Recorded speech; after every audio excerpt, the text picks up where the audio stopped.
very good evening to all of you. Welcome to yet another event at CIC. Faster, smarter, and greener. That's the title of the book that we are about to launch today. Many of us have lived in the same house for years. We may also go to the same place of work every day. I'm a case in point. But has the commute been the same? 10 years ago, I used to take 13 minutes to commute to my office. Now I take 20 minutes. It used to be about 3.8 kilometers 10 years ago. Now it's about 4.8 kilometers. The two places haven't moved, but the distance has changed. So I'm not faster. My car is more fuel efficient, I must say, than it was 10 years ago. Obviously, the auto industry has been hard at work on this. It probably qualifies for the greener tag. But then, because I spend 50% more time on the road, I don't know whether I emit more carbon than before. In any case, I would be emitting more carbon than I might have had I chose the metro, which of course hasn't come anywhere close to where I live. But definitely, it's a long way before I can say my commute has become smarter. With Google Maps, I try to change the route to the one that it says is quicker, but all I probably do save is a minute. And that's not much. But I must concede that I'm very lucky living in this city, because in Bangalore, the residents of Bangalore, a survey shows, spend 95 minutes on average commuting to work and back each day. And that time is increasing with every passing day as more vehicles get onto the road. Of course, we in Chennai are also tasting a little bit of that bitter truth, thanks to one-ways, no right turn, and other traffic restrictions. If I want, I live off Cathedral Road, but if I want to go to the beach, that's to the east of where I live, I have to first go west, then north, and then only east. That's how the traffic is set. So it's not just the penalty on our time that should worry us, but the amount of carbon our vehicles are emitting should also be a cause for concern. So what should we do? Dr. Sumantran and his two co-authors, Charles Fine and David Gonzalez, all veteran leaders and innovators in the auto industry, have traveled the globe to pick up ideas that are now going to change the way we move around in our cities. All their findings, analysis, and prognosis are available in the eminently readable book, copies of which are available to you to buy outside this hall. Let me say that I'm particularly proud for Chennai that the MIT Press chose to commission the city's own Dr. Sumantran to co-author this book. Let us give him a big hand. It's a tribute as much to Dr. Sumantran's intellectual capacity and industry knowledge as it is to this city, which is renowned or reckoned to be the Detroit of the East. Of course, today it's a little, I'm unsure whether we should stick to Detroit, because that's a city that's dying. Conversing with him this evening will be Dr. Nagendra Palle, CEO and Managing Director, Mahindra First Choice Wheels, who brings an equally rich global experience to the discussion today. Let me say how we'll plan this evening. First, Dr. Sumantran will make a presentation about the book and what it has, and then Dr. Nagendra Palle will start the conversation with him. May I request Dr. Sumantran to make his presentation? Thank you. Venu, thank you very much. Ladies and gentlemen would be a horribly inappropriate greeting for what I see is a room full of friends. So let me say, friends, good evening. Thank you very much for taking your time to be here with us. And it is indeed a pleasure for me to be here with all of you. This has been a very interesting journey. And I think for us to be here this evening at CIC, I owe a great deal of thanks to our very close friends, Venu, Gopal, Lakshmi, and a whole bunch of friends here, many of whom have not only helped us with being here for this inauguration or the release of the book, but have actually been very, very instrumental in a dialogue that we have sustained for over 3 years.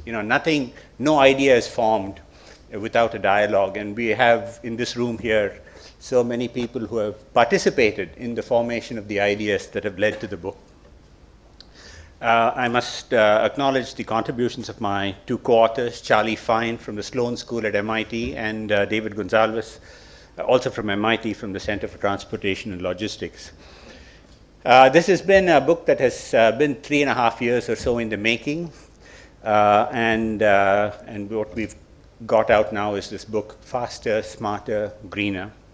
Although, as Charlie Fine would like to say, we fell short of our original objective of a truly comprehensive book that should have included slimmer, richer, and more handsome.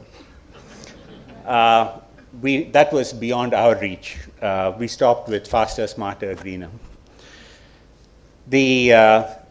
This is a book also, I must say, I'm very proud to say here, is a book that was predominantly written in Chennai. So we were breathing Chennai air when we were practically writing every word of this. And even the graphics on the cover was done by Satya. I don't know if Satya is here. There he is, Satya. He's not only the designer of the Ashok Leyland Dost, but he's also the designer of the cover of this. So there's a lot of Chennai in this book, and that makes me extremely proud to have. We've done this launch in 17 cities around the world, and as they say, no matter where you roam, there's no place like home, and I think we've saved the best audience for the last, so it's a lot of pleasure to be here. Okay, in terms of a very quick overview of what we've tried to cover in the book, today, no matter what newspaper you open, and it doesn't have to be the trade journals, there's a lot of stuff that's being discussed today about what's happening in the world of mobility. Sometimes it is talking about cities or regions or countries that are looking at transforming their mobility architecture. Sometimes, and particularly these days, we see automakers rushing past one another to saying, we're going to have 20 new electric vehicles, we're going to have 4 new electric vehicle platforms, we're going to transform our product lineup with electric vehicles. And you also have a lot of news about the so-called new mobility solution providers, the Ubers, the Lyfts, the Olas, and how they are transforming the scene. And they're going through their own sets of issues of how they serve community and some of the problems they cause in community. So all of this is occupying a lot of frontline headline space. But I think it is also a sign that the industry and in fact our concepts of mobility are actually reaching a crescendo. And we are at the cusp of rather pivotal changes. And it's just not my view that we are at the cusp of pivotal changes. Akio Toyoda, just last week, he says this is not an issue of being a winner or a loser. He says this is an issue of actually surviving or not surviving. And he talks about, this is an era in which the correct answers are unknown. I'm told that he made the statement a couple of days before he received our book. So, in terms of what we've looked at in the book, we started to delve into what is causing this huge epochal change. What are the drivers of this epochal change? And indeed, therefore, how can society, not just the auto industry, how can society react to this kind of change that is coming upon us? First of all, I think we have to acknowledge that we are living in a very urban environment, a very urban century. At the start of the 20th century, 1 out of every 6 persons was urban. By the end of that century, 3 out of 6 was urban. And by 2050, 4 out of every 6 will be urban. So the fact that we're having a densification of population and therefore we're going to have to deal with mobility in an urban environment is a very, very important change, because it changes the context in which mobility is going to be used. Now, Thomas Friedman talked about the world being flat. Richard Florida qualified that by saying, yes, the world is flatter, but it is also spikier. And what he's talking about is this concentration of population. Not only are we becoming an urban world, we are having people agglomerate to specific population centers. If you are in IT, you want to be in Bangalore. If you are in artificial intelligence, you want to be in Pittsburgh. You want to be in Bay Area. You want to be in Massachusetts. We are creating concentrations of people, and this is a very natural phenomenon. This is not something people are artificially creating.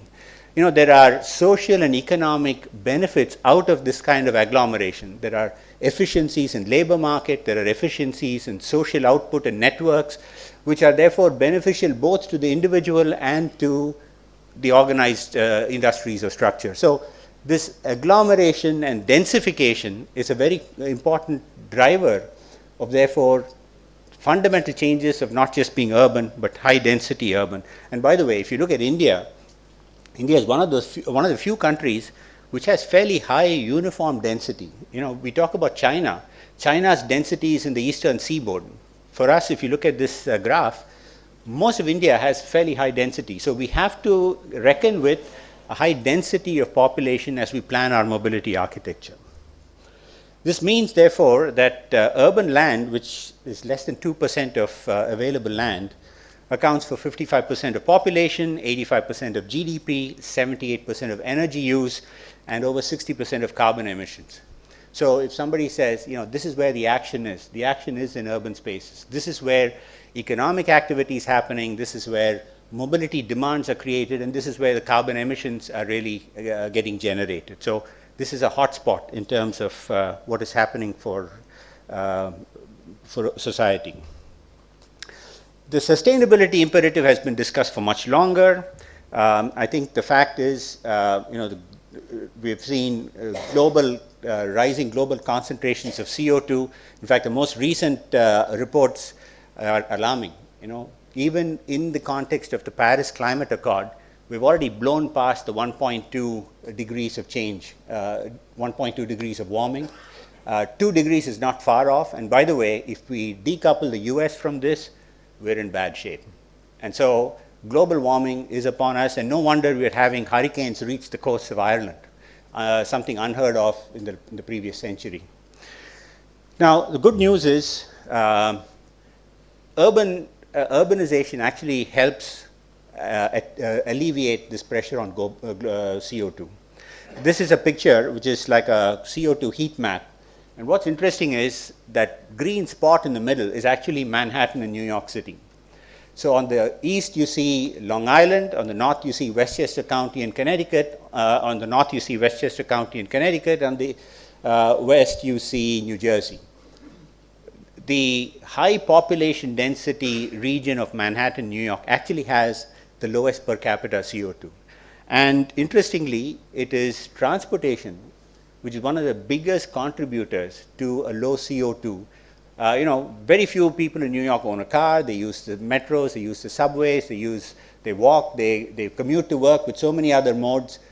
the mobility and the transport component of CO2 for New York is one of the biggest contributors to, in spite of New Yorkers having a higher per capita income than, say, residents in Atlanta or residents in Chicago. It more than compensates for spending. Now, very often I think we have failed to make the case of sustainability because global warming seems so far away and it doesn't hit us immediately. So let's try this. If this little child was growing up in Shanghai or Jakarta or New Delhi, by the time she gets up in the morning, does her thing, plays around with her friends, and by the time she's put to bed in the night, she's probably smoked the equivalent of 15 cigarettes in the day. This is based on the kind of particulate loading in the lungs as a result of being exposed to ambient air. Now, scientists, we like to talk about micrograms per cubic meter of RSPM 2.5 particles. Nobody understands this. But if you say this little child's going to smoke 15 cigarettes by the end of the day, I think it sets a context of how bad the situation is. And certainly, by the way, in more recent days, in Delhi, the number would be more like 25 to 50 cigarettes a day. So we're really facing a very, very serious issue. And again, I don't want to be alarmist. It's not only because of autos and it's not only because of transportation, but this is the environment that we've created as a result of a whole lot of things.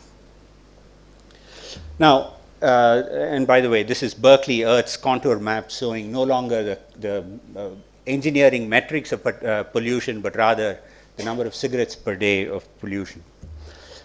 A further way to drive the point home is the fact that the cumulative effect of air quality, traffic fatalities and injuries, and traffic congestion resulting in economic productivity loss is sapping global economy of anywhere between 6 and 10% of GDP. We live in an age when many countries are happy to talk about 2% GDP growth, but this is the friction we are enduring in our system in terms of the kind of losses we attribute, economic losses we attribute to inefficient mobility. Mobility changes are also being triggered by customer attitudes. I belong to a generation that had a love affair with cars. I couldn't wait. I was actually driving a car when I was 13. I couldn't wait to get my driver's license. On the day I turned 18, we had a love affair with cars. We loved cars. We enjoyed cars. But this is actually, sadly, or perhaps pointedly, this is becoming an issue where the younger generation seem to have moved on from cars. Over the decades, we have seen an erosion of this so-called love affair. We've had Rachel Carson's very, very pivotal book, Silent Spring, that talked about the ecological impact of human activity on the environment. We've talked about the Club of Rome's treatise on limits to growth. Ralph Nader was critical of the auto industry for constantly focusing on titillating functions and styling rather than focusing on fundamental safety. And more recently, we've had rather embarrassing disclosures or false disclosures about emissions and fuel economy. And all of this has taken a beating. The net result is the younger generation also have a love affair, but they have a love affair with the smartphone. To them, this is the kind of device that provides them mobility, connectivity, a window to social interactions, and a whole bunch of things. So this is a shift in cultural attitudes and preferences, and this is probably going to accelerate the speed with which we will see the mobility transfer that we're talking about. Recently, there was a survey that was done in the US campuses where they asked students what they would prefer to have, the utility of a car or a smartphone with a data plan. 66% of the students preferred the utility of a smartphone and a data plan. So I think we're already seeing clear signals of the next generation and how they would like to live their lives. It makes even more sense when you talk about the sharing economy. Very interestingly, these were two covers that came out almost within a couple of weeks of each other a couple of years ago, talking about the sharing economy. So today, it is no longer necessary to own a car to have access to a car. It can be hired, rented, shared, used, and therefore you have multiple options that allow you to have the access to a car without necessarily being an owner. And this makes particular sense when you consider that the average car around the world is probably used for less than 4% of its lifetime. The 96% of the lifetime of the car, it stays parked. And if you look at the picture at the lower right, it's probably parked in a very expensive neighborhood, like the street in Paris. So there is a lot of inefficiency of asset utilization that is slowly beginning to catch up with the economics of modern day use. Now, there has been a response by society, by the auto industry, but it has been, in our view, inadequate. The focus in the auto industry has been around three pillars: electrification, shared mobility, and connected and intelligent cars, including autonomy. But this is not going quite far enough to solve the problems that we've been talking about. Let's take, for example, electrification. There's no doubt that all automakers around the world are rushing forward towards all kinds of new products, new brands. In fact, Mercedes and Volkswagen will have completely new brands that are only electric vehicle brands. So there's a lot of activity going on in this space. But the reality is there is a fallacy. People think an electric car is a zero emission vehicle. Well, an electric vehicle has zero tailpipe emission, but an electric vehicle is not a zero carbon emission vehicle, because somebody is burning carbon somewhere in the grid to provide the electricity that causes you to move. And frankly, as this graph shows, this is data from the Oak Ridge National Labs. Even if we had a conversion to electric vehicles, for a grid like ours, with a fair degree of fossil fuel feeding the grid, we would probably make no more than a 20-25% improvement in our CO2 footprint.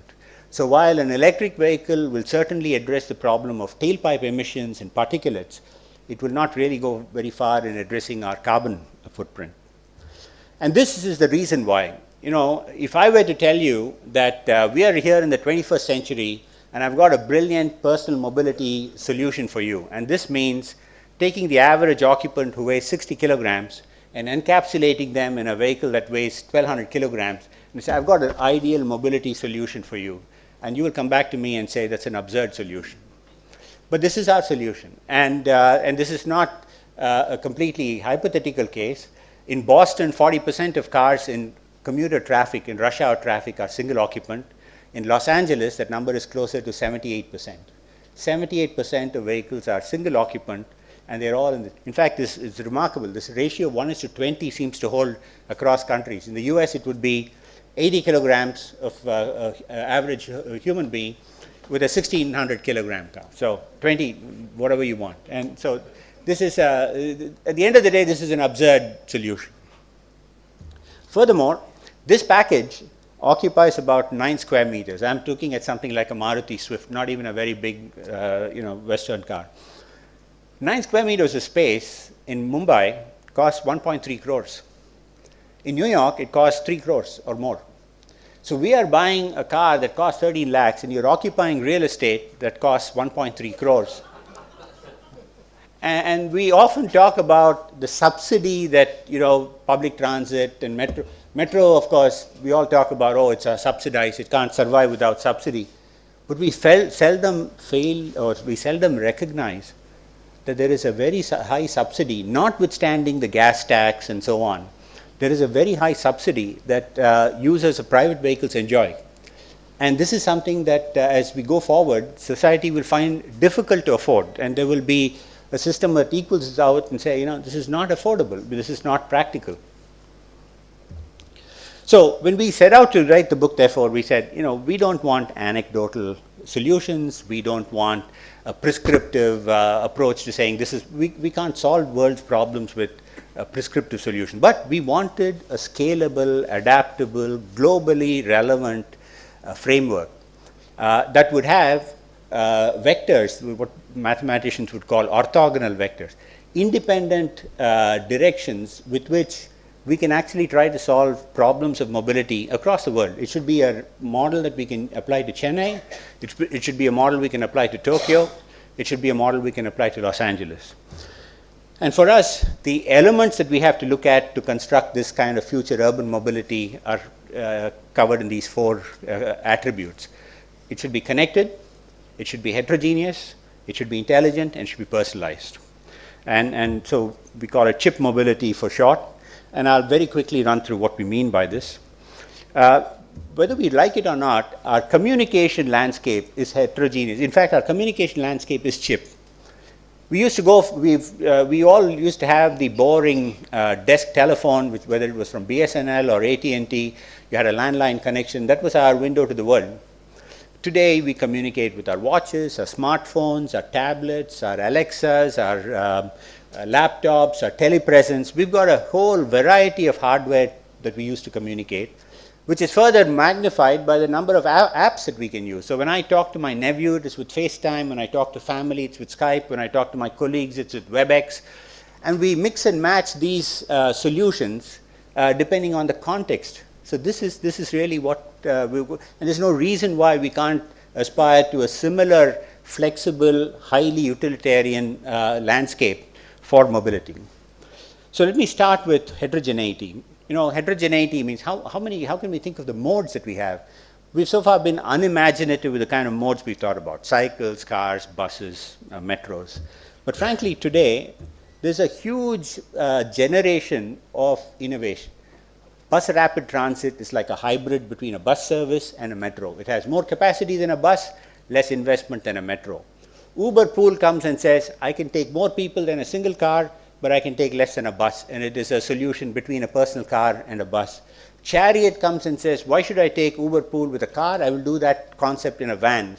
So we're finding a lot of churn in terms of product configuration and business solution. And this means we have more choices, more opportunities to figure out how mobility can be used. Similarly, you either owned a vehicle, you leased a vehicle, you rented a vehicle, or you hired a vehicle. Today, you can have, BMW will sell you a subscription plan where you can vary the kind of car you have. You can have an Z3 convertible for summer, and you can have an X5 SUV for winter, and it's part of a subscription plan. You can have car to go, deliver a car for you where you want, when you want, and you drop it off where you go. So here again, there is a proliferation of opportunities which is expanding the heterogeneity of solutions we have. And finally, you either used to have a private mode or a public mode. Today, between Lyft, Uber Pool, and Chariot, they serve as complements to public transit authorities. So we're blurring the divide between what was a rigidly private mode or a rigidly public mode. So with all of this, we have actually huge opportunity to try to find ways to increase the bandwidth of our mobility. And I think I see going forward a lot of energy around compacting the footprint to address the earlier problem of space and weight, or packing more people in an envelope. And so in both these directions, we're going to see a lot of innovation going forward. Connected is, how do we therefore, once you've got all these heterogeneous modes, how do you connect them? Again, we go back to telecommunications. You know, our internet is based on a revolution that was triggered by what's called packet switching. Packet switching basically says, I'm going to have a bazillion nodes around the world, and I'm going to send pieces of data, and it's not going to go from a direct line from A to B. It'll go through nodes that you don't even know about.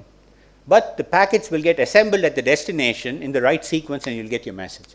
And the whole idea is it was developed at a time when we were worried about nuclear threats taking out a critical communication network. But frankly, the same thing applies to mobility. So we're having multiple solutions, multiple nodes.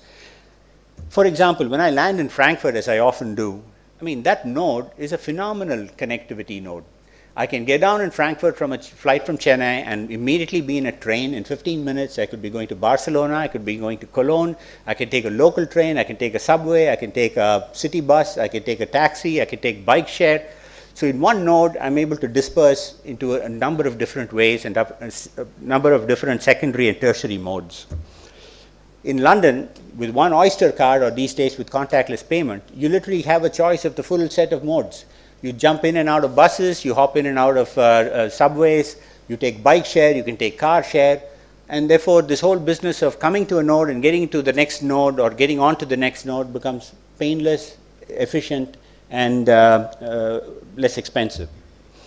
Today with a smartphone, you know, I can come out of a particular railway station, find a car to go, with my smartphone, open the car, and I'm using it, and I drop it off wherever I go. I don't worry about a rental contract, I don't worry about taking it to a designated lot. I just drop it off where I go and I move on my way, and it completely works seamlessly.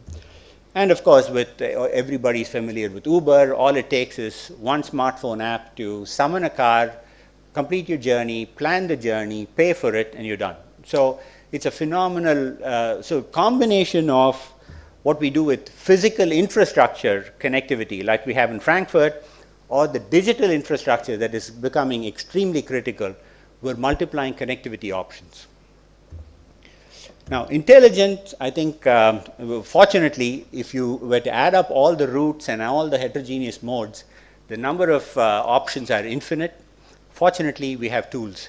In your pockets, in your homes, you have AI tools that are available, and we're having smart cities that are increasingly becoming sources of a zillion points of data. Smart cities are spewing out data, whether it's related to traffic lights, parking availability, water mains that have broken, traffic delays that have occurred, football games that have let go. This spewing data, and when you are able to therefore bridge this spewing macro data and the intelligence that you're able to have in your personal devices, you're able to make a lot of meaningful sense about what are journeys that are based on time efficiency, cost efficiency, carbon efficiency, and so on. And finally, personalized. I think we live in a world, they say we live in a world of selfies, we live in a world of Facebook. You know, this generation is all about self-expression. Self-expression and wanting to be catered uniquely. Don't give me a solution suitable for a 59-year-old male. Give me a solution suitable for me, who is Sumantran, and who may have unique needs on a Saturday evening compared to my needs on a Monday morning. I want to be catered to uniquely. Fortunately, we have the solutions to do that because of all of this personalization. And so, to sum up, for us, chip mobility therefore has the elements of heterogeneity of modes, connectivity, the intelligence in the system, and the ability to personalize this. Now, how do we take this from theory to practice? Well, one of the crucial missing pieces there in this framework, which is what I've discussed so far, is the alignment to larger societal goals. So this whole architecture works, chip architecture works under the assumption that there are well-articulated societal goals, and these therefore become the, shall I say, the gravitational field that aligns how we should align our mobility choices. And so there is a critical role for city administrators and policymakers to make this happen.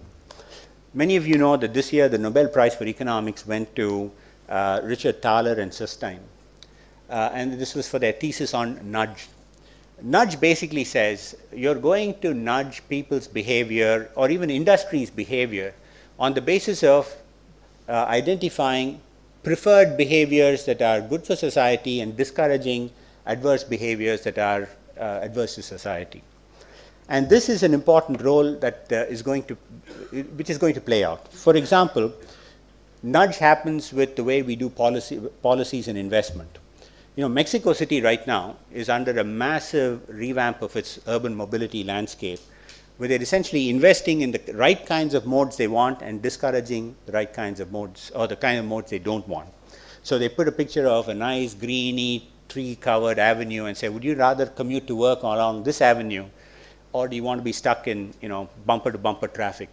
So investments and where you align, where you orient investments become an important element of nudge. In Seoul, in South Korea, they've taken a disused railway line and created a beautiful across the city pedestrian walkway. And the message is, listen, why would you not walk to your next destination if it's a couple of miles, rather than take a street or your car and be stuck in traffic? Bike sharing is propping up in cities, bus rapid transit systems. So all of these are examples where investment can be an element of nudge. Nudge can also come from financial and non-financial tools. In Tallinn, public transit is free, and the city has decided that, listen, in any case, for every guy who drives in a car, I'm spending a lot of money, city's money, and I save a lot of money when there's somebody riding a public transit. So I'm going to make public transit free, and I'm justifying the subsidy because I'm saying, in any case, I'm going to spend this money somewhere else. In Centennial in Colorado, they subsidize lift ride. If you take a lift to go to the railway station to take the light rail, they'll actually subsidize that lift ride for you. Again, nudging people towards using mass transit and subsidizing first mile, last mile connectivity. In the Canary Wharf business district in London, they limited parking capacity, even as they put up the Docklands light rail. And the message was clear. If you're going to drive to work in the Canary Wharf, plan on spending 30 minutes looking for parking. And by the way, you can ride the Docklands light rail and get straight to work. So nudge because of a combination of investments and financial and non-financial tools. And of course, all of us are familiar with congestion pricing and dynamic pricing of roads in Singapore. Now, to make all this happen, of course, London has extremely good coordination and orchestration across all of these functions, everything from road repair, traffic lights, bus operation, tube operation, bike share, all get operated under an umbrella. I mean, we all know the problems in Chennai. Just when we put up the new pavements, somebody digs it up and puts a new electricity post, a distribution box. As the new road is laid, somebody comes and cuts it open. We have very poor coordination across agencies, and clearly we need to have much better orchestration of our activities across agencies. But even as we do this, we must keep in mind that for the foreseeable future, this mobility environment will be extremely dynamic. There is no telling who's going to be the next innovator with a new mapping solution, new mobility solutions. So even as we seek to integrate and orchestrate, we must create an architecture that is open and conducive to new players plugging in. We didn't know about the opportunities for an Uber 10 years ago, but it has proved to be a useful contribution, at least in many aspects of its operation. So we have to make sure that the architecture, therefore, is both integratable, at the same time it is going to be left open to encourage innovation and new players to come in. Automakers are going to see a new role. All the top leaders we have discussed, we have interviewed, Bill Ford, for example. It's clear mobility is going to change, and we're going to have to change this the way we work. And they're all doing things that are investments. If you look at this slide, on the top left is Daimler, Mercedes' investment portfolio. So already it starts to look like Chip. They're investing in mobility services, mobility apps, bicycle share, taxi services, connectivity to public transit, parking applications. So they're beginning to create investments so that they're engaged in a broader definition of mobility. Volkswagen is doing it, Ford's doing it. So this realization that we got to work towards a larger landscape towards mobility, even if you're coming from a tradition of being an automaker. And importantly, while automakers hated regulators, they hated external agencies to tell them what to do, I think automakers are beginning to realize that in the future, not only do you have to reckon with federal regulations, you're also going to have to reckon with cities. And you've got to automakers have to work with cities in terms of how they converge on this new mobility architecture. So this is our proposal for chip mobility. We promote mobility as a service. We think it's adaptable across diverse cities. We believe it is democratic and equitable, and we believe it is green and sustainable. A couple of slides about an India perspective. When we go through this, one of the questions we often find raised is, it's nice to talk about smart solutions, smart toys, intelligent smartphone apps, but is mobility going to be inclusive? Is it going to be inclusive in a country like India? There are a lot of people who can't afford the kind of tools we're talking about. We could talk a lot of old people who are not familiar with the kinds of software tools and apps that we're talking about. Well, the solution or the answer we would have is to say heterogeneity for us doesn't prescribe what the solution is. In fact, the share autos, which work so well in places like India, are a very valuable secondary and tertiary transit mode, particularly as we see so many metro stations come up. It doesn't take a whole lot of technology to get into a share auto. You don't need a smartphone. All you need is a 10 rupee coin. You get in, and it takes you the next 3 kilometers, and you hop off. So this is not an elitist solution. This is a solution that can be calibrated and tailored for the kind of context that you're talking about. And frankly, you have tuk-tuks in Bangkok, you have South African taxis in Johannesburg. So these are all solutions. And when we were talking about this in New York, they said, you don't have to go to emerging economies to talk about this. Just go down to the Bronx. you have these dollar vans. These dollar vans are unregulated vans that are unmarked, and they play the same role that share autos play in our economy. It's called a dollar van because all it takes is $1, and it's mostly used by the Latin American and the Puerto Rican population in the Bronx. So you don't need smartphones and you don't need expensive solutions to be able to do this. So chip mobility is not oriented necessarily to be elitist or exclusive. We have to be inclusive in India.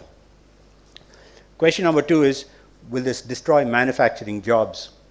Well, I would say if we point to a city that is already very chip oriented, it's a city like Tokyo. They have connectivity and heterogeneity that align to the kinds of chip concepts that we're talking about.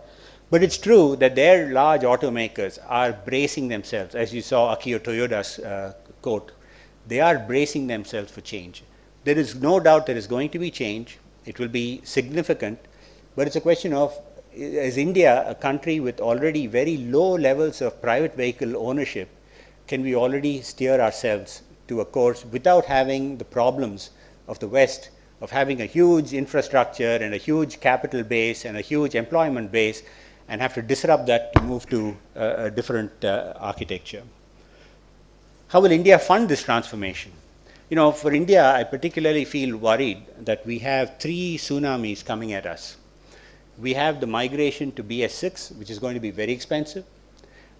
Just as we finish doing that, the whole auto industry is going to be told, now get electrification. So we're going to invest towards electrifying the entire fleet. And just as we start to do that, we're going to see people, there's going to be no more space for cars, and people are going to be switching to mobility. So we have 3 potentially disruptive tsunamis coming at us.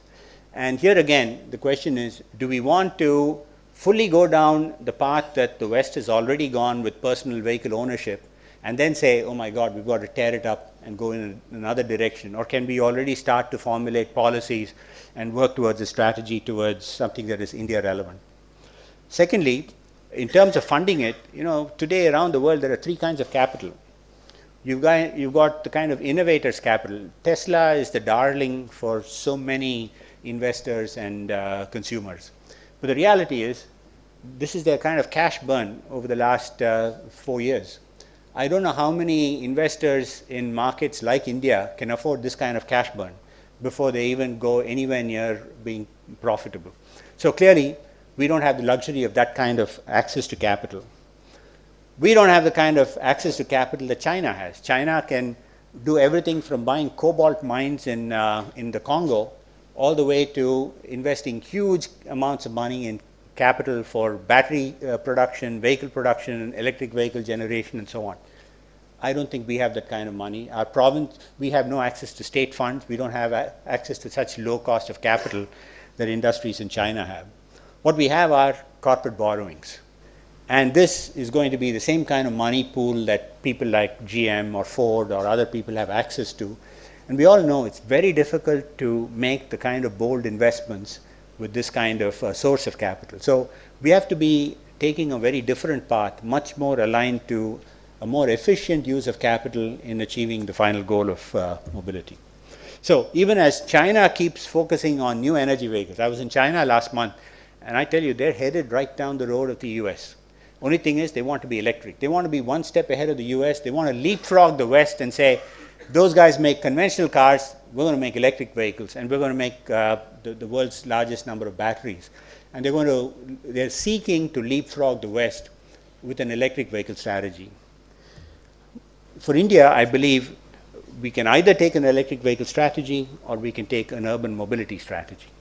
And my own personal view is, if we take the electric vehicle strategy, we will just be shifting the deficit, foreign exchange deficit we have in our oil bill to a foreign exchange deficit we will have in our electronics bill.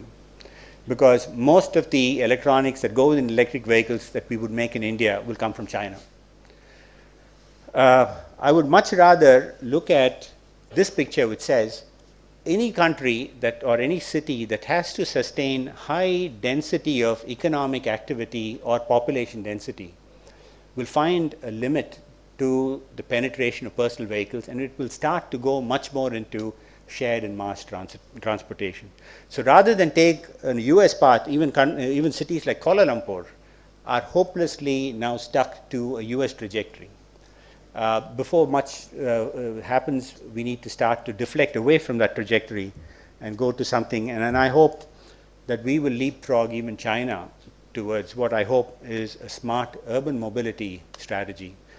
And I hope that will take us as a country to mobility that is faster, smarter, and greener. Thank you.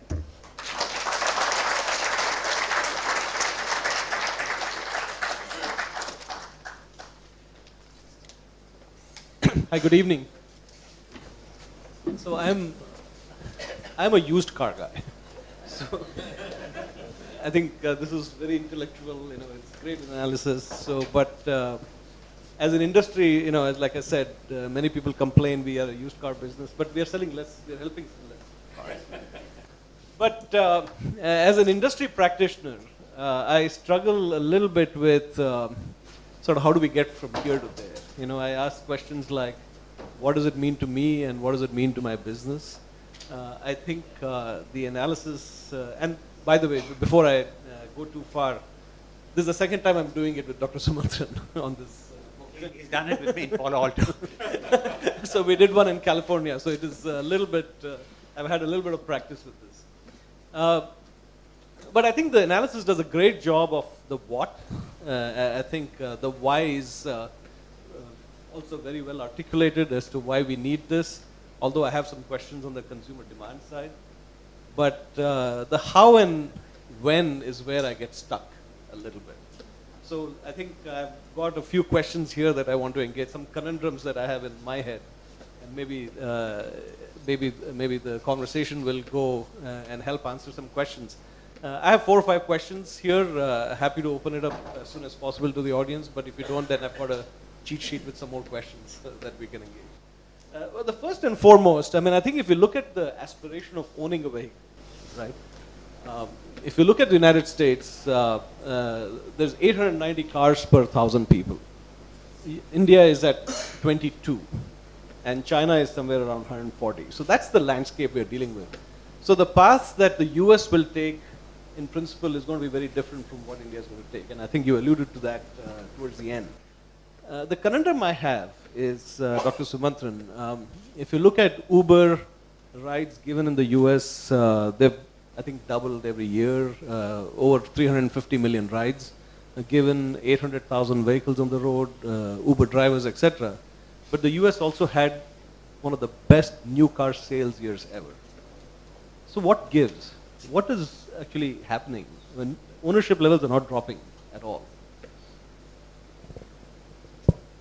Well, I think for India, US is a very inappropriate model for us to follow for a number of reasons. One is they have, of course, a lot of space in the country. If you live in Houston, you're commuting 30, 40 miles easily. It is not a landscape conducive to shared or mass transit. This is number one. The second is they built up their momentum for vehicle sales during the post-war years with the Eisenhower's Highway Administration Act. They built highways just about going everywhere. In fact, they triggered the formation of suburbs and so on. And the third is, we all know this, there is a subprime crisis in new car sales in the US. They are essentially addicted to subprime financing, and everybody is now terribly afraid of when this bubble is going to burst, because the US has this thing ticking over its head. So I think in many ways what is happening in the US may not be a true reflection of what can happen in India. But what I do believe, and there is a very important takeaway from your question, will the 22 vehicles per 1,000 population result in an unfulfilled aspiration that will take us to a much higher level of vehicle ownership? Because it is still a novelty for a young person here, a young couple who have married, got into a job, they can afford a car. It's a nice thing to afford. So I think we will begin to see that curve take off. But I think we are predicting in the book a very quick flattening of that curve because of the pressures that we talk about. How expensive is it to park? How difficult is it to park? What is the time taken for commute? If, as we've seen in Bangalore, if a commute is 95 minutes, our data indicates that across the globe, there is a 53-minute threshold. I don't know why it is 53 minutes. At some stage, at about 53 minutes, people start to change the way they move, or the way they, either they move where they live, change where they work, or they change their mode of transit. So I think we will begin to see those pressures start to limit the rate at which we will go. So I have no doubt vehicle sales will increase in India, but I don't think they will go anywhere near the 800 or even the 500, 600 numbers. Our cities just don't have space to accommodate. You know, along these lines, if you look at auto companies, everybody has invested. But there's no doubt there's some phenomenal companies like Lyft and technology companies, etc. But I think the auto companies are trying to go from being part of the automotive industry to a mobility industry, right? I mean, that's, if you want to think about it that way. Actually, a month ago, I was in New Haven, and James Farley from Ford came to speak to us.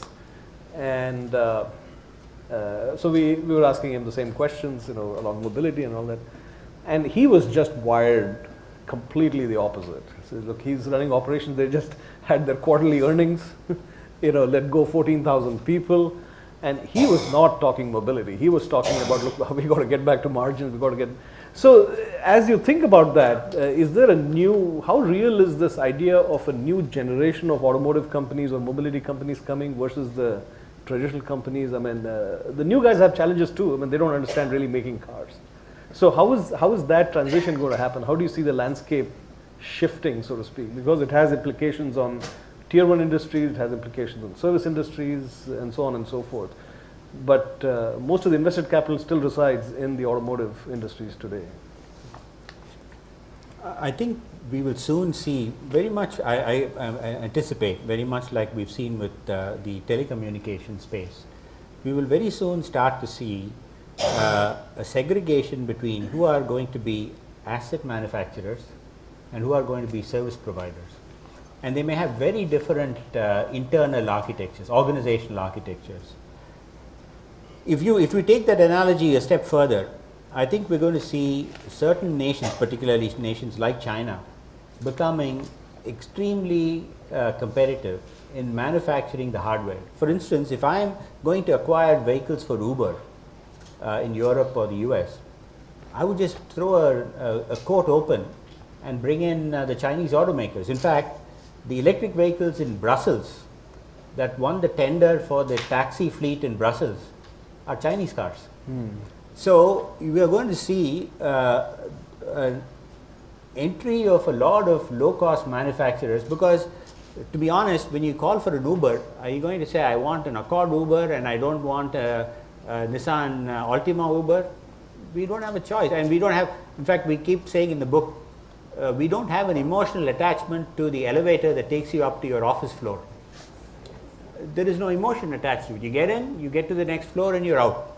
So when we start to get to that mode, we will find segregation between asset manufacturers and service providers. Now, to be honest, both are going to have struggle. We've seen this in telecommunication space. It is not easy to say the service providers are profitable sustainably, nor is it easy to say the handset manufacturers are going to be profitable easy. But one thing we know, customers have a great time. Yeah. You know, along those lines, and this is, I think we were talking about it before we got here. A lot of the analysis you see is the supply side analysis, right? Which is what are makers doing, what are technology companies doing, and they're providing this and so on and so on. What does the consumer really want? I mean, you know, we'll present them with the solutions, and I think the assumption is that they'll figure out what they will use. But if you take electrification, for example, today if I look at consumer demand for, I mean, overall I think it's about 800,000 vehicles globally. So about 60 million vehicles are manufactured a year, about 800,000 vehicles are electric. And I think given all the forecasts, at least that I have seen, even in 2030, we are talking about less than 3% of the vehicles being electric. You know, so I think battery electric. They'll have some sort of electrification, about 30%, but 3%.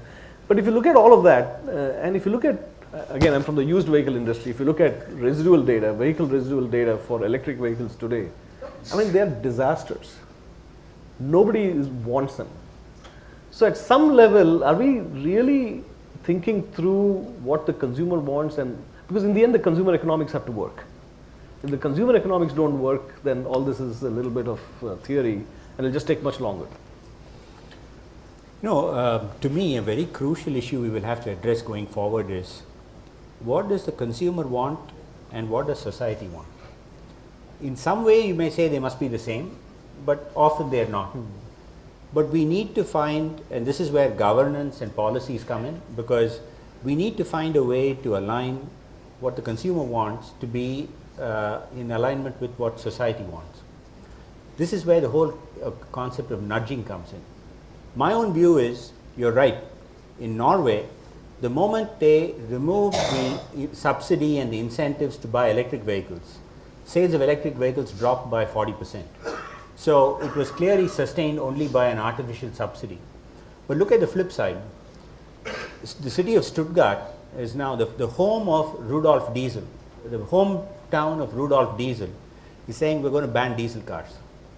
Now look at what happened to residuals of diesel cars in Germany.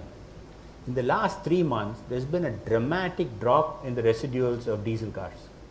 So today nobody wants to own a diesel car anymore because they say there's no future.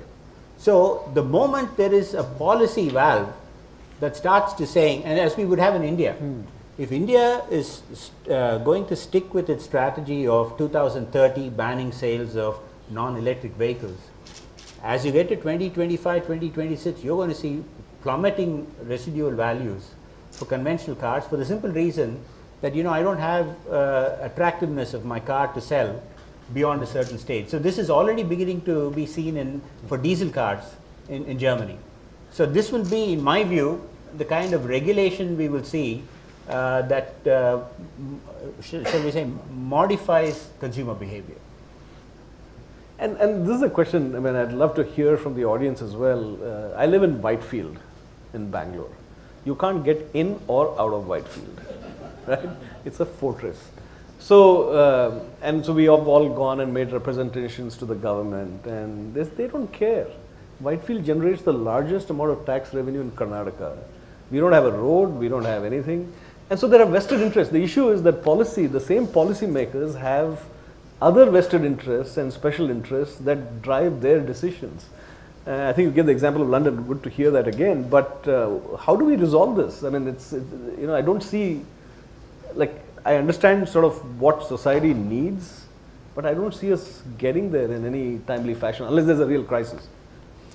I mean, I think around the world we hear the same set of issues. There is a very serious concern about how policies can be made well enough in time to address what cities need, regions need, and so on.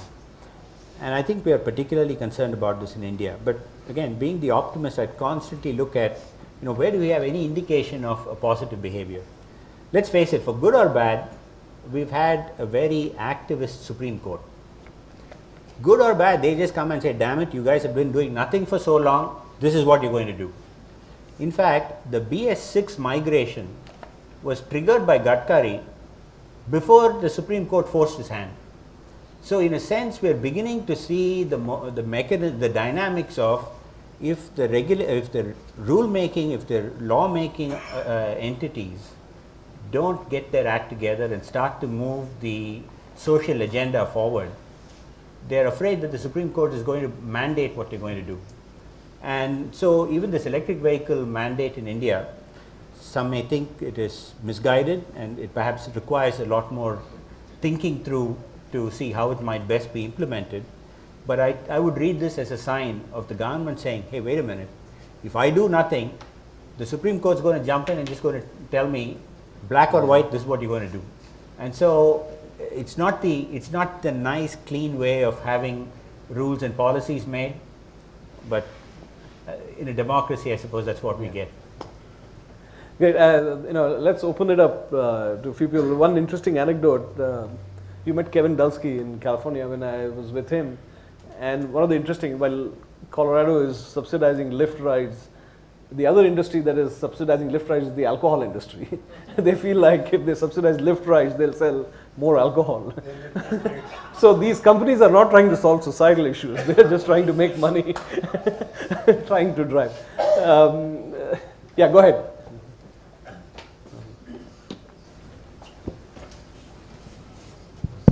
Dr. Sumantran, you made an interesting point about this policies to lead this. As a journalist, I had this interesting experience. For about 20 odd years, I have been writing or advocating mass transport, particularly railways, for this. Look at the problem. In the 80s, we started with elevated rail corridors, MRTs. And we stuck with one particular policy problem. From Triplicane to Beach, the fare was fixed at 2 rupees, the minimum for the railways.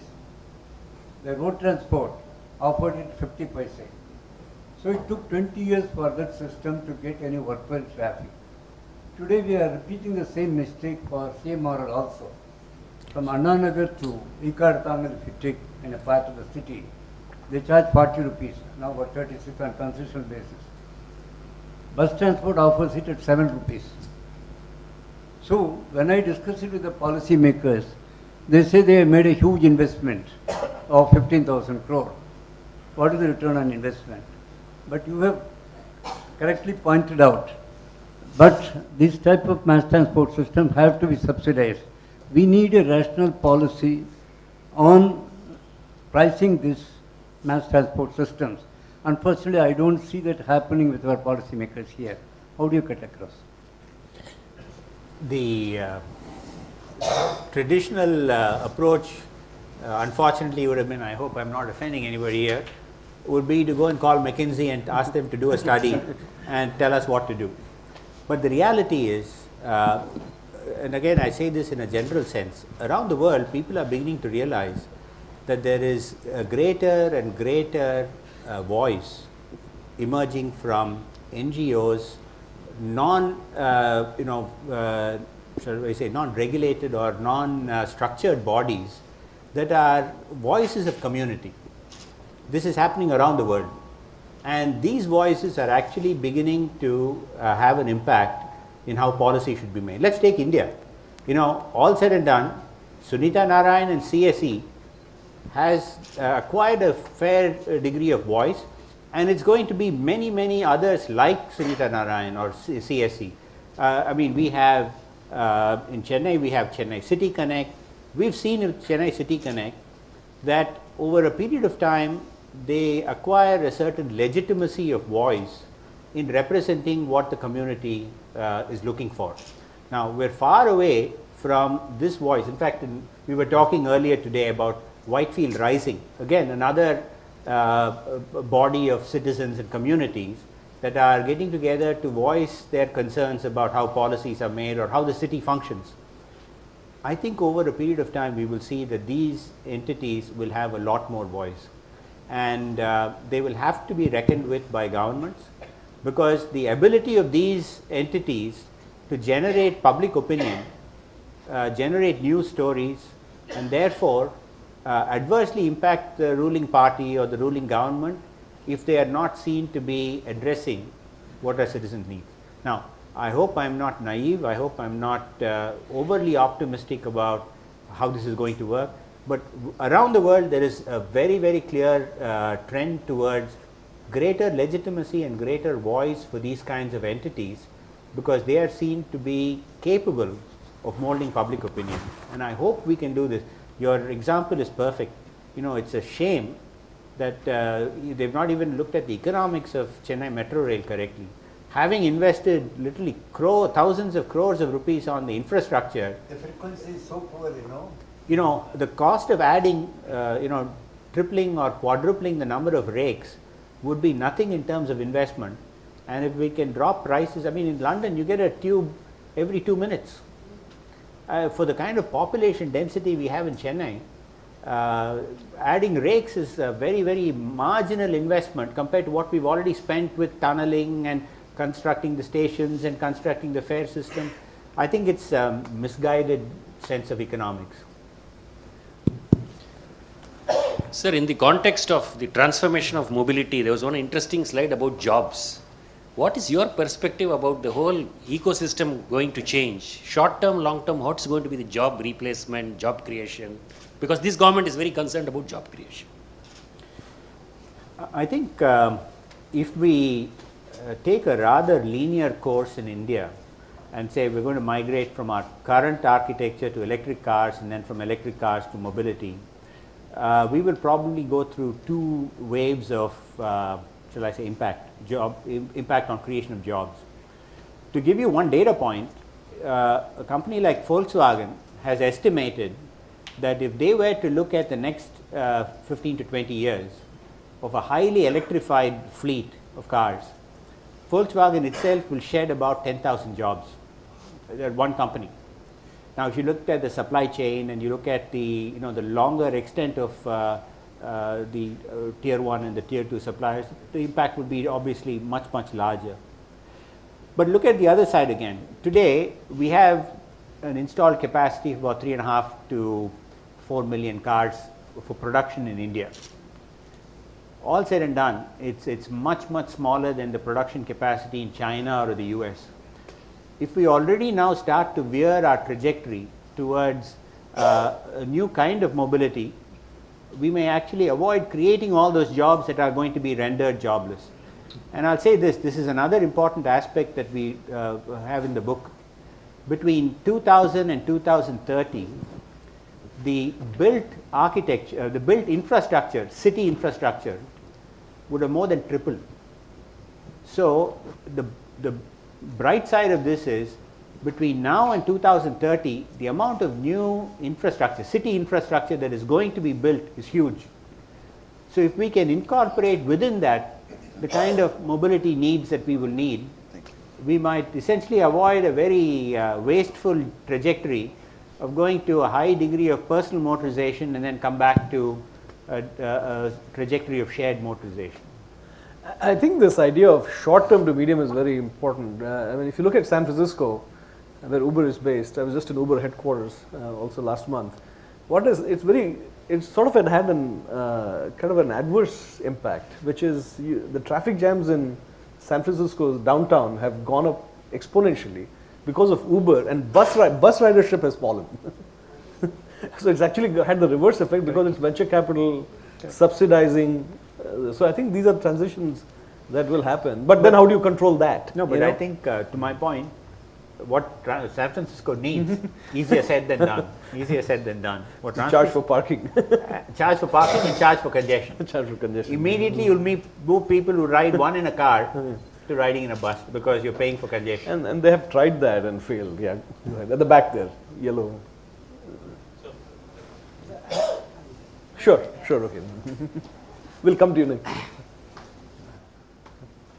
This option of electric vehicles doesn't seem to be prudent. It's only shifting of the pollution to some other place. And you have said around 25% less CO2 emission is very much underplayed, because with the transmission and distribution losses in India is about 24%. Even this 25% CO2 footprint is very meager. In my view, it should be more. As you very well know, the IC engines utilization, the maximum efficiency is only 40%. So, with that view, is it prudent to opt for an electrical vehicle? Barring that, this is data given by no less a person of Mr. Bhaskar Ramurthy, director of IIT, that charging a battery and retrieving it per unit, it costs 12 rupees. So, in this case, it is not viable economically also. And in the broader outlook, if you happen to see what is the consumption of the fossil fuel in personal transport, is very less when you compare to the cargo transport, and it is possible to do that with more efficient method of waterways. So merely 14% of the energy is consumed in waterways with respect to road transport, and is consumes a major chunk of the energy of fossil fuels. So we have to invest our money in cargo transport in waterways than looking all to things where it is a meager thing as per consumption data. And another question is a demand side management. The question is the crisscross movement of the people, which is a luxury for a country like us which is developing. That is to be restricted, though it may restrict the liberty of the individuals. But it is a need of the hour that we have to restrict the movement of the people so that unnecessary burning of fuel can be avoided. I'll take your second point first. I think it's a very important point you made, which is the reason why New York that we showed has such low per capita carbon emission is because a lot of activity happens in a very limited area. So you can walk, you can take the subway. The opposite example is Houston. You have a very large urban sprawl, and when you have that, you have this crisscrossing movement of people. So this kind of an architecture itself should sit inside urban planning where urban boundaries are well marked. London, for example, had this so-called rule of green belt. No, my question is restricted to electric car only. No, you had 2 points. I'm addressing the second one first.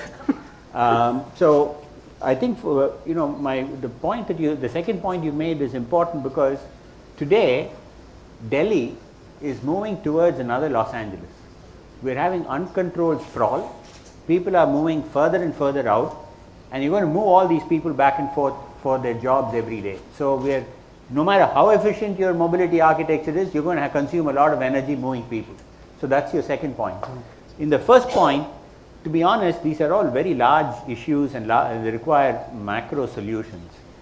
For a country or a city like Delhi, which is choking in air, electric cars can do make contribution to reducing particulate air pollution. To that extent, electric vehicles will limit tailpipe emissions. They may not so it's like saying, I want to first get rid of those 20 cigarettes per day that the kid is smoking. I want to address that. I don't care about the CO2. I know I'm only getting a 20% improvement in CO2, but I first want to make sure my child is not smoking 20 cigarettes a day. So as a national policy, we have to go through a comprehensive set of issues. The most dangerous thing we can do in India is jump to this is the right solution or that's the right solution. We have to think through a very broad set of issues which has to do, including, as we said, affordability, accessibility of mobility, and so on. There's a question in the back. Go ahead, just speak up. I'm Pratik from Madras School of Economics. So first question to Dr. Sumantran.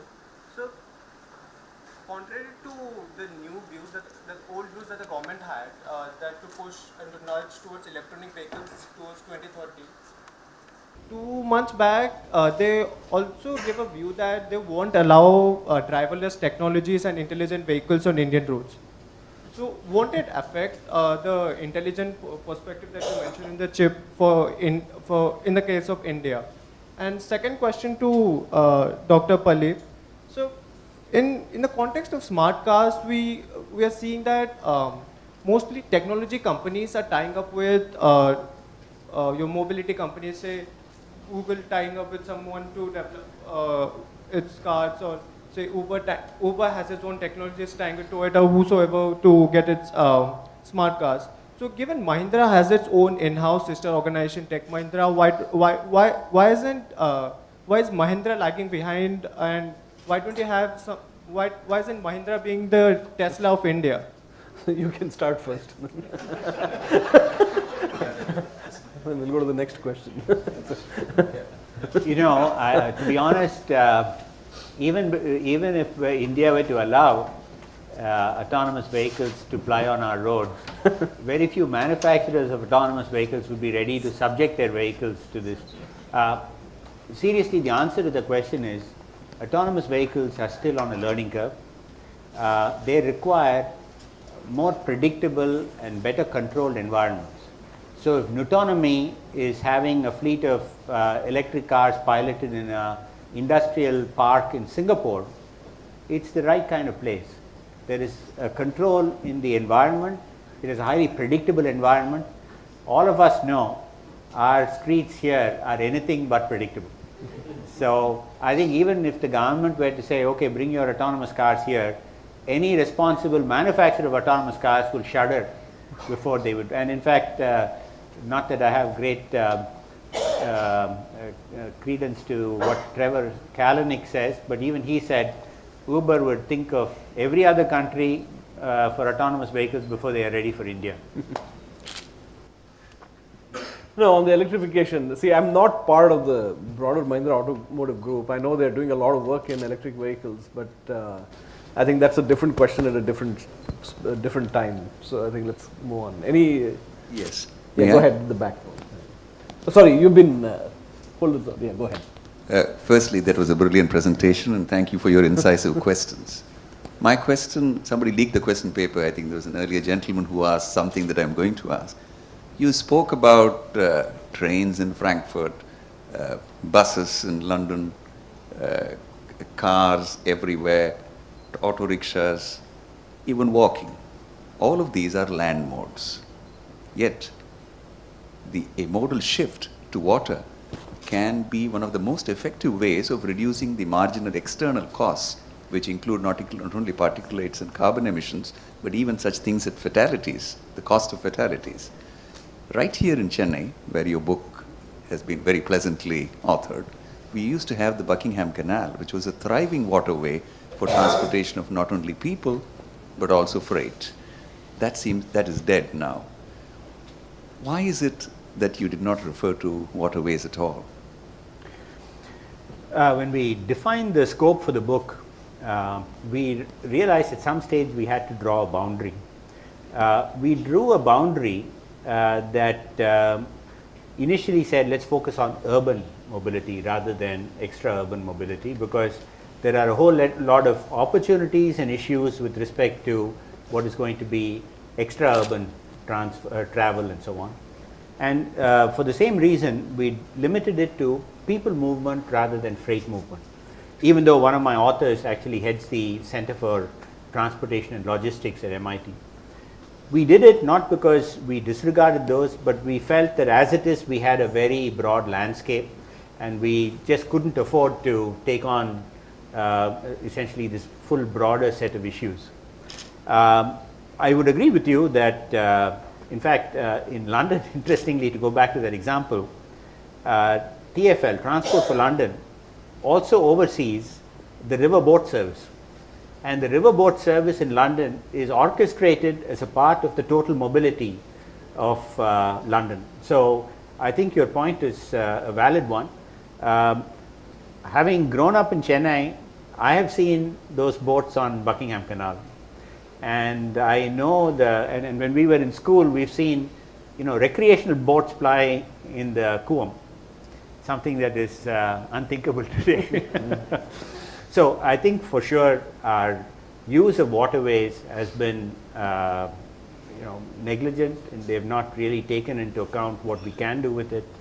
But as far as the book itself is concerned, it's not that we wanted to focus on the highly utilized modes in the context of urban environments and in the context of people. We have thought about, if we ever summon the courage to do a second book, we might include this. I think we have time for one more question, then I have some closing thoughts. Good evening, sir. Yeah. Thanks for the wonderful presentation. My name is Suresh Malya.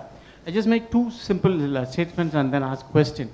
You talked about pollution control. We have a pollution control board in pan-India across the states run by the state governments. But unfortunately, the political control board, instead of controlling the pollution, they are the one contributing the maximum pollution by the state government run diesel vehicles.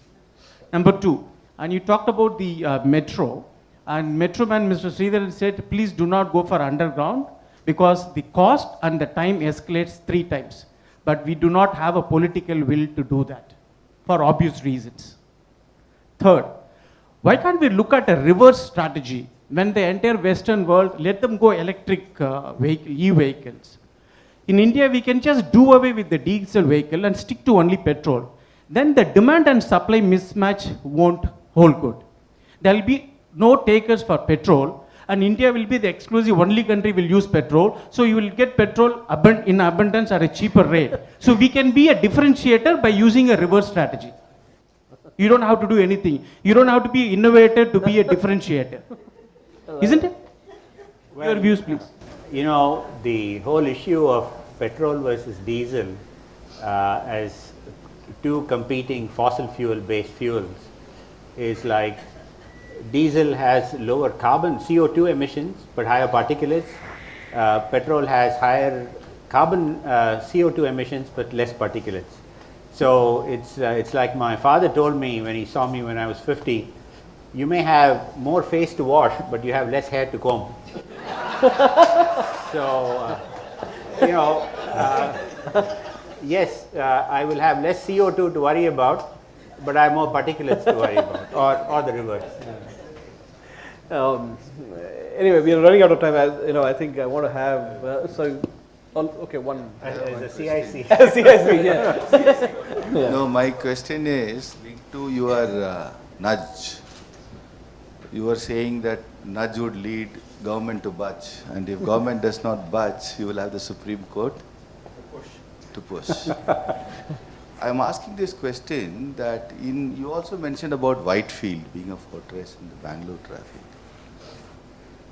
What is the nudge lacking there? So many years now, it's not 1 or 2 years. 10 years now, Whitefield is like that, Bangalore is like that, traffic is like that. There is no Supreme Court, there is no nudge. What's lacking there? You know, we should ask a Whitefield resident. No, I think the political will. I think there is enough nudging going on in a soft sense. And I still know that there's a bunch of corporate executives went up to the government and said, this is not going to work, we're going to leave. And I think the political says, okay, leave. There's enough companies still wanting to come. You know, I mean, I think there is the vote bank is just not there. Nobody in Whitefield votes, but they generate the taxes. So therein lies the issue. I think it's a more complicated subject. Not an answer to your question, but there's enough nudging going on. I think Whitefield Rising was mentioned. Very good people there trying to do it the right way, but I think that just takes a long time, and I think it's going to take a very long time. But in closing, I was told 7:59, so I think I want to give Dr. Sumantran a few minutes. But I've known him for a long time, and I think I describe him to people as probably one of the most authentic, best automotive product people you can meet and have a conversation with. He can talk about any product anywhere in the world in detail. Right? I'm not selling you for your next thing, but and for a while we had him as an advisor to a consulting firm. He was great at sales. But no, and the reason I bring that up is I think he was the right person to write this book on mobility, but given his automotive background, given this, I think I wanted to give him a few minutes to talk about sort of what next. What do you want to do with this, Well, I think as authors, we finished the project, and the immediate outlook is to focus on at least three trajectories or three avenues. The first is advocacy, because it's like this question about the more and more NGOs get involved, the more their issues get highlighted, and the more corporations or mayors or governors or city administrators or national administrators are made to pay attention to these issues, it's important. So we've already started to work with organizations like the Rockefeller Foundation, with World Resource Institute, with the Bloomberg Associates. In the UK, we're working with the Institute for Policy and Research. So one is advocacy. We want to engage with cities and look at, we've got a lot to learn. When we engage with cities, we learn a lot, and hopefully we're able to share some ideas about how they can each architect their own system.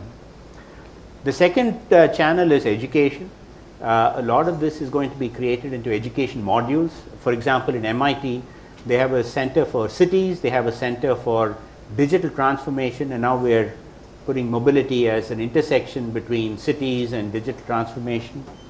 With the University of Chicago, we're looking at behavioral economics modeling of how this will support the ideas of nudge, to actually build behavioral models to support the scenario playing of the impact of nudge.